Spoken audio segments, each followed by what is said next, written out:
مامۆستا محسن طاهر دەمباش ئەو دەمباش کویر و ئەنجومەنە نیشتیمانیە کورد لە سووریە لە بەژاری قامشلۆل دارخستی دەخواست تێدا چ بگهێنێ نەتەوێن یەکگرتی بە تایبەتی و ڕایە گشتی یا جیهانی بگشتی. سپاس ji te re xwayî her sal wek îro em wê çalekî dikin çalekî ji bo ragihandina mafê mirova berî heftî salî. Em wek Encumena Neştîmanî Kurdî em îro li pêşiya ofîsa netewê yekbûyî me çalekiya xwe kir mebesta me ew bû got em nama xwe bikin bikênin دولتê navnetewî û dezgehê navnetewî ê girêdayî mafê mirova ve em bêjin em wek miletê Kurd ê miletê aştîxwaz bi dehê sala mafê me yê dîmokratî û netewî binpêk bûye û ser vê bingehê jî menamek taybet radestê ofîsê kir ji bo bikênin cihê yani ew dizanim yani cihê dezgehê navdewlet belê dezgehê navdewletî her wesa em dawa ser di asta dawa me hebû yek jê ser asta Efrînê got gelê me li Efrînê mafê wî yê kesayetî û netewî binpêk dibe ji talankirinê ji diziyê ji kuştinê her wesa me dengê xwe bilind kir ji bo ew mafê gelê me yê Efrînê yê li aliyê kesê çekdar tê binpêkirin ew mafê wa vegerê û kesê penaber Efrîn vegerê wek berê û rêveberiya Efrînê radestê xelkê Efrînê bibe û di aliyê dî de jî aliyê Cezîra Kurdî de jî banga me ew bû got desthilatê PYD ev binpêkirinê mafê mirova ê got dike ji girtina çalakvan û encûmenê her wesa ji girtina ofîsê encûmenê rêveberek xwe re çêk dawiya vê meselê werî. Piştî derbasbûna heftê salê bi ser destnîşankirina roja cîhaniya mafê mirovan ji heftê salî be û heta weke îro ew welatên ku ev roj destnîşankirine heta çi radeyekê çi astekê pabendî bi wê rojê vekirine bi waya saniyê ku mafê mirovan ve kirine mafê netewan dane netewaniyan jî bes bi tenê weke roj hatiye destnîşankirin her kes û li gorî berjewendiyê xwe kar vedanê dike. Belê ew rastîk têde heye lê ev ragihandina mafê mirova meselek navdewletiya û komela navdewletî dezgehê wê jî erênî pejirandine di aliyê dî de jî ji xwe nama me ew bû em bêjin wa dezgehê mafê mirova got pelgê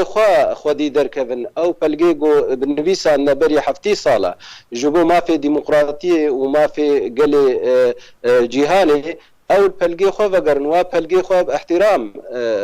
bikin û wê wa meselê pelga de hatî ê girêdayî mafê mirova û mafê netewê gelê xweza wa pelga cîbecî bikin. Şo nama me ji bo dezgehê navdewletî yê mafê mirova ew e em bêjin dengekî bilind hûn pelgê xwe derkevin yê girêdayî mafê gela û mafê Mehsen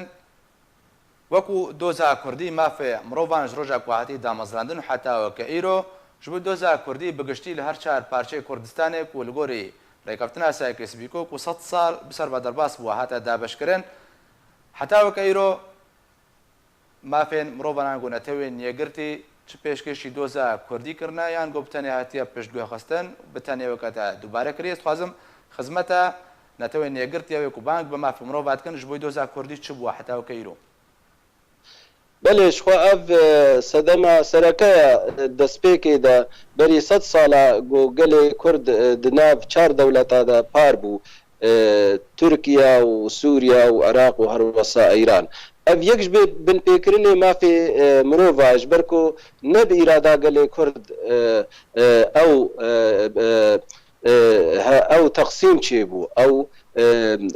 dûrkirin çêbû ne bi îrada me bûn ne sûncekî me tê de nebû ew îrada kesê xwedî hêz bûn zêlhêz bûn ev yek ji binpêkirinê mafê mirova ya dî jî ام وقلي كرد لهر چار پارچه كردستاني ده سالا ام جيانا خوا ام بما في كساتي ونتوي ام دكن دولتي ناف نتوي ونمازار دزگه گریدای ما في مروفا اف ما في كردا لهر چار پارچاجي بپاجگوه خستنا بانگوازی ما دوباره اوا گو ام جی وک کرد ام کار بکن دنگی خو بکین خلق جهانی گو خودی در کبن وی مافی نمازا گو گل کرد ایرو پیشیا ترور دت سکنید بروانی و برگریه دبر همو خلق جهانی دت که جبو ترورا قريش قول دنيا بلا نبي وجبر بيجي صدق ده هزار قرباني دهنا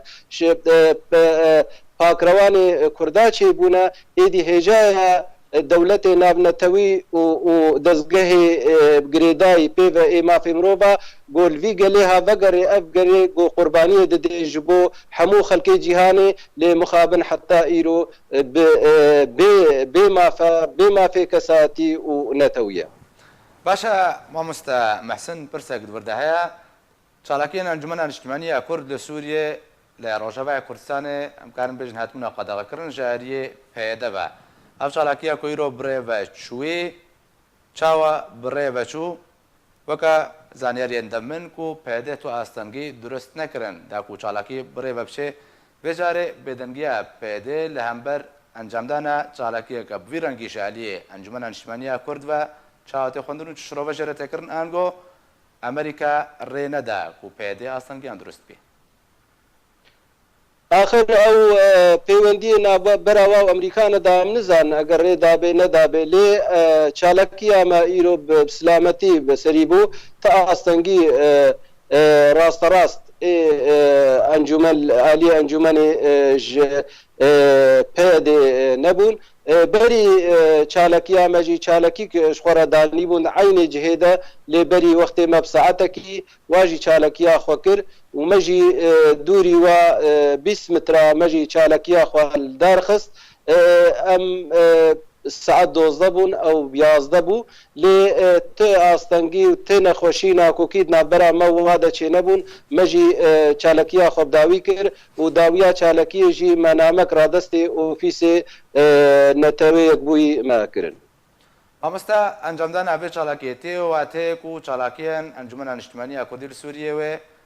وگرنا روجاوا کردستان و ورنال دارخستان بله ما تجاراجي كاري خوي سياسي تاني كاري سياسي ند مسألة چالكية ميداني دا كاري سياسي لسر دو آستا هم دكن دا آستي هندوري دا و دا آستي درو دجي شان دا ما پیوندی دار او سر آستا ناف دولتي روجانا دولتا دبيني روجانا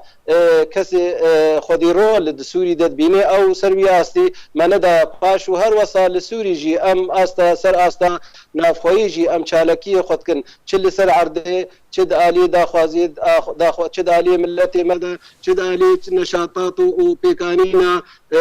سمينارا دا ام بردوامن و امي بردوام ببندوا چالكي خوي آشتي و ديمقراطية باشا مامستا محسن دروجا جهانية ما في مروفاندا تتخوازي چه شعالي ناف دولتي را بيجي داكو بهانا دوزا كردي بورنو ما في كردان لبرشاف بقرن بله او شخوا پرسا ما سرکا او پرسا گرنگا یا گوتا آماجه پیکر ام بيجن کسی ناف دولتي و دزگه ما في مروفا اي بي ودالي ناف دولتي دا ام بيجن يك دوي هون احتراما پلگه خو بگرن اي گوبري حفتي صالي و نخشره دان يجبو ما في گلان جمو ما في كساتي هون احترام بكن هون لوا پلگه خو بگرن هون واخالا بجي بجي بكن نما زاد آلي ملت نتوي گو حتى نهاد بندستي ستمكاري و نگها ما في خو ياديجي ام تخازن بيجن امجي وق قلي كرد تشمجي تشتنتين خوستن سر استا نافخوي وسر استا آواکرنا مالا کردی دوی امجی مجول ببن جبرکو آواکرنا مالا کردی یەک سەدەمایە گۆ مافێ گەلێ مەت پێشە ڕۆژە سووری دەبجی بەجی ببێ دخوازم بێژم لەسەر ئاستا نەفدەولەتی داخوازامەش خەڵکێ ئەوە گۆ خودی لە پەیمانێ خوا و پەلگەی خۆی ئالی مرۆڤ دەرکەون و سەر ئاستا نافخۆیژی وەکەم بێژن ذاتی گەلێ کوردژی تێخواستن شتەفگەرە سیاسیژی تێخواستن ئەم مالا کوردی هێدی تەرتیب بکەن و یەکڕێزیە مالا کوردی ئاوا بکەن ژبەر و هەردوو ئالی مەوضوعی و ذاتی ببن یەک بەلکی پێشە ڕۆژێدا ملەتێ مە بکێ مافێ خۆی نەتەوی و دیموقراتی. بەڵێ گەلک سپاس ji بۆی مامۆستا مەحسەن تاهر ئەندامێ پلیدوەریە پارتیا دەموقراتە کوردستان سووریا کۆدرای ئەسکای بە میوانێن بۆ گەلک سپاس مامۆستا.